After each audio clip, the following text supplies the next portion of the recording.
अशाच बातम्या पाहण्यासाठी आमच्या भगीरथ राजा 24 न्यूज चॅनलला सबस्क्राईब करा, शेअर करा। आमदार चंद्रकांत पाटील यांनी केली अंतुर्ली परिसरातील नुकसानग्रस्त भागाची पाहणी।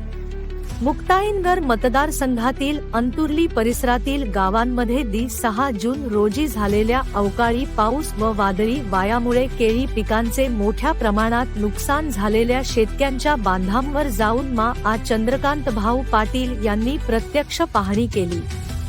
शेतकरी बांधवांचे झालेले नुकसान पाहून तात्काळ जळगाव जिल्हाधिकारी श्री रोहन घुगे साहेब यांच्याशी भ्रमणध्वनीद्वारे संपर्क साधून नुकसानग्रस्त भागातील पंचनामे युद्धपातळीवर पूर्ण करण्याच्या तसेच शेतकऱ्यांना त्वरित नुकसान भरपाई मिळवून देण्याच्या सूचना केल्या। यावेळी तहसीलदार श्री वखारे साहेब, कृषी विभागाचे अधिकारी यांच्यासमवेत नुकसानग्रस्त शेतकऱ्यांशी संवाद साधला।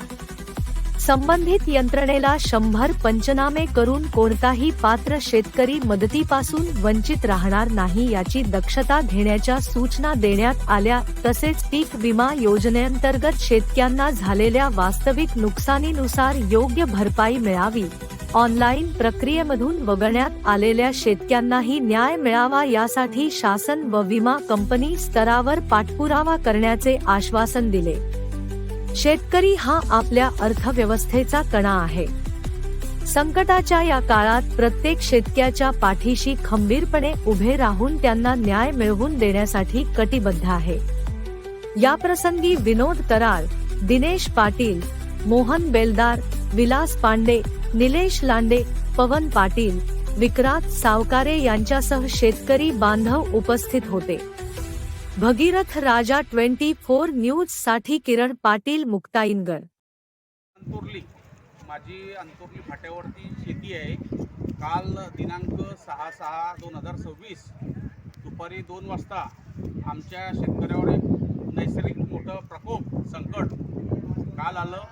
8 दिवसापूर्वी एक वादळाने अंतुर्ली फाट्यावर काही शेतकऱ्यांचं प्रचंड नुकसान झालं होतं, पण काल हवेचा वेग ताशी 90 ते 100 वेगाने जे वारे वाहले, त्यात भयंकर पाऊस, त्या पावसाने आमच्या भागातील शेती हे 100% खलास झालेली आहे। त्यामध्ये केळीचं एवढं प्रचंड नुकसान झालेलं आहे की शेतकऱ्याला आजच्या स्थिती म्हणजे त्याला कोण दिलासा देईल अशी त्याच्या पुढे प्रश्न आलेला आहे।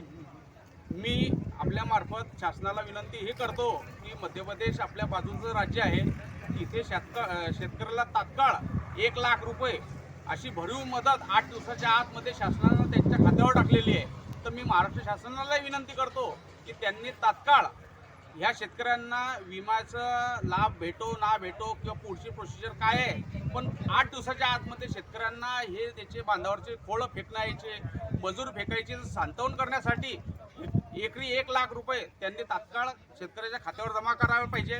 त्यानंतर पीक विम्याची जे निकष आहे त्या निकषामध्ये जे शेतकरी वंचित राहणार नाही यासाठी शासनाने आपले प्रतिनिधी बसून त्यांचं जिओ टॅगिंग करून त्यांची कंप्लेंट करायसाठी आम्हाला शेतकऱ्यांना मोबाईल चालवता येत नाही अशा शेतकऱ्यांना सुद्धा शासनाचे प्रतिनिधी पाठवून त्यांना आमच्याकडे मदत करायला पाहिजे।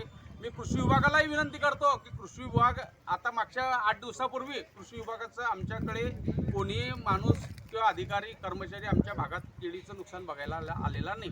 आज सगळे कृषी विभागाचे माणसं आलेले, अधिकारी आलेले, आज का आले?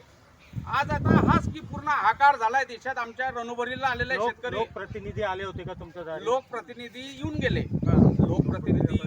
लोकप्रतिनिधींनी शासनाचे जे कृषी अधिकारी असेल, तहसीलदार असेल, हे का आले नव्हते? त्यांना शासनाकडून त्यांना कळवलं की तात्काळ पंचनामे व्हायला पाहिजे, पण त्या हिशोबाने तात्काळ पंचनामे आमच्या शेतकऱ्यांचे झालेले नाही। बरोबर। मग आता तुमची मागणी काय? आमची मागणी अशी आहे की हे जे दिरंगाई चाललेली आहे हे कशासाठी, म्हणजे शेतकरी आता हा जो आहे त्याच्या समोरच्या घास आलेला आहे तो हिरावून घेतलेला आहे। आमचा भाग म्हणजे पूर्ण एक्सपोर्ट क्वालिटीची केळी तयार करणारा भाग आहे। आता 1 तासापासून तहसीलदार व ग्रामसेवक व तलाठी या ठिकाणी आलेले आहे। 1 तासापासून रस्त्यावरती उभे आहेत। ते कोणाची वाट बघतात? ते आता लोकप्रतिनिधींची वाट लोकप्रतिनिधी आपला हे पंचनामा करतील का तलाठी हे करतील? कोण करणार? त्यांचं काय, त्यांना असं वाटतं की सोबत फिरायला कोणाची नाही, ते फिरले तर काय होणार? ते फिरलं काही नाही. आम्हाला नुकसान भरपाई मिळेल का? आमची शेतकऱ्यांना विनंती, शेतकऱ्याची विनंती हेच आहे की तुम्ही फिरा नका फिरा विषय ते नाही, पण याचं शेतकऱ्याला आज जो मरावर आलेला आहे त्याला तात्काळ मदत व्हायला पाहिजे. विमा प्रतिनिधी जे आहे ते विमा प्रतिनिधी शेतकऱ्यांना 72 तासाच्या आतमध्ये ऑनलाईन कंप्लेंट करायची आहे, पण शेतकऱ्यांना ते ऑनलाईन कंप्लेंट करायला जमत नाही. काही शेतकऱ्यांना ते वंचित राहू नये. आणि आमच्या भागात जो केळीचा तुमचा जो दप्तर आहे किंवा केळीची नोंद कोणाकोणाची आहे तर सरसकट द्या. कारण आता काय आहे, जे अधिकारी कर्मचारी जेही येतील ते रोडवर बघतील, मध्ये जे शेतात आहे कोणी जात नाही आहे. बरोबर आहे की नाही? तर काय विषय आहे की हे शेतीचं जे नुकसान होतं तो डिझास्टरचा विषय आहे की आपत्ती येते त्याला काही कोणी थांबवू शकत नाही. ते नॅचरल निसर्गाच्या लहरीपणामुळे शेतकरी बनतात. 12 महिन्याचं जोपासलेलं हे केळीचं खोड जे आहे हे एकाच मिनिटात पडतं आहे. आणि जे एक्सपोर्ट क्वालिटीची केळी तेवढं आता काल आम्ही दुपारपर्यंत इथे होतो, दुपारी संध्याकाळी आलं आणि सगळं निस्तेनाबूत झालं. म्हणजे आता होतं तर नव्हतं होऊन गेलेलं आहे. एवढं सरकारला तर आम्ही मागणी करतो की 100% या लोकांना नुकसान भरपाई दिली पाहिजे. नुकसान भरपाई देताना पारंपरिक पद्धतीची दिली नाही पाहिजे. 22,000 हेक्टर 27,000 हेक्टर या लोकांना लावायचं आणि त्याचं आता बाहेर काढायला तर खर्च 270 रुपयाच्या आसपास आहे. पण किमान त्याला दिलासा मिळेल अशा पद्धतीची भरीव अमाऊंट सरकारने दिली पाहिजे हे आम्ही माननीय मुख्यमंत्री महोदयांना बोलणार. काल आमच्याकडे योग्य शिवसेनेच्या माध्यमातून एक दौऱ्यासाठी श्रीकांत शिंदे साहेबांनी त्यांनाही सांगितलं. त्यांनी तात्काळ मुख्यमंत्र्यांना फोन केला, त्यांनी तात्काळ बैठक लावून घेतली. EIC इन्शुरन्स कंपनी अनेक विषय आहे, तेवढं तात्काळ आम्ही त्या करण्याचा प्रयत्न करतो आहे, त्याच्यात काही शंका नाही. आणि हे लवकरात लवकर हे जे शेतकरी आता हवालदिल झाले जे अडचणीत आहे त्या शेतकऱ्यांना कसा सरकारकडून दिलासा मिळेल तो प्रयत्न आम्ही नक्कीच करू. भाऊ 72 तासाची मुदत देण्यात आली आणि बरेचसे ग्रामीण भागामध्ये शेतकरी असतील त्यांना मोबाईल पण चालवता येत नाही. आपलं म्हणणं अतिशय बरोबर आहे. 72 तासाची मुदत दिली आहे. बऱ्याच ठिकाणी ती साईट चालत नाही, ऑनलाईन होत नाही आणि त्याचे ते 3-3, 4-4 लोक बोलतात याच्यावर दाबा बटन तिथं दाबा त्याची कॉल करा तर कॉल होत नाही. तर ह्या अडचणी पण आम्ही आज संध्याकाळी 4 वाजता EIC इन्शुरन्स कंपनीची मिटिंग लावली. माननीय पालकमंत्री महोदयांनी कलेक्टर साहेबांच्या दालनावरती तिथे हाही विषय घेऊ. शेवटी येणाऱ्या